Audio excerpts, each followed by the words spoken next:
ശബരിമല യുവതീ പ്രവേശനത്തിൽ സുപ്രീം കോടതിയിൽ മുൻ നിലപാട് തിരുത്താൻ ദേവസ്വം ബോർഡ് പുനഃപരിശോധനാ ഹർജി പരിഗണിക്കുന്ന വേളയിൽ യുവതീ പ്രവേശനത്തെ എതിർക്കാനും ആചാര സംരക്ഷണത്തെ അനുകൂലിക്കാനും ദേവസ്വം ബോർഡ് യോഗത്തിൽ തീരുമാനം. ക്ഷേത്ര ആചാരം സംരക്ഷിക്കുക ദേവസ്വം ബോർഡിന്റെ കടമയാണെന്നും യുവതീ പ്രവേശനത്തെ എതിർക്കാൻ തന്നെയാണ് തീരുമാനമെന്നും പ്രസിഡന്റ് കെ ജയകുമാർ അറിയിച്ചു.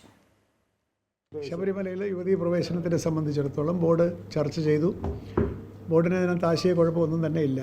നമ്മുടെ ബോർഡ് തിരുവിതാംകൂർ ദേവസ്വം ബോർഡ് രൂപീകരിച്ചിരിക്കുന്നതും ആ നിയമം അനുസരിച്ചും ക്ഷേത്രങ്ങളെയും ക്ഷേത്രാചാരങ്ങളെയും പരിരക്ഷിക്കുക എന്നുള്ളതാണ്. അതുകൊണ്ട് തന്നെ ഇന്ന് സുപ്രീം കോടതിയിൽ നിലവിലുള്ള ആ ഉത്തരവിന് കണ്ടസ്റ്റ് ചെയ്യുക എന്നുള്ളത് തന്നെയാണ് നമ്മുടെ തീരുമാനം. അവിടെ കാലാകാലങ്ങളിലായിട്ട് നിലവിൽ നിന്ന് സ്ത്രീ പ്രവേശനത്തെ സംബന്ധിക്കുന്ന ആചാരങ്ങൾ നിലനിർത്തുക എന്നുള്ളതാണ് ബോർഡിൻ്റെ സുചിന്തിതമായ അഭിപ്രായം. അത്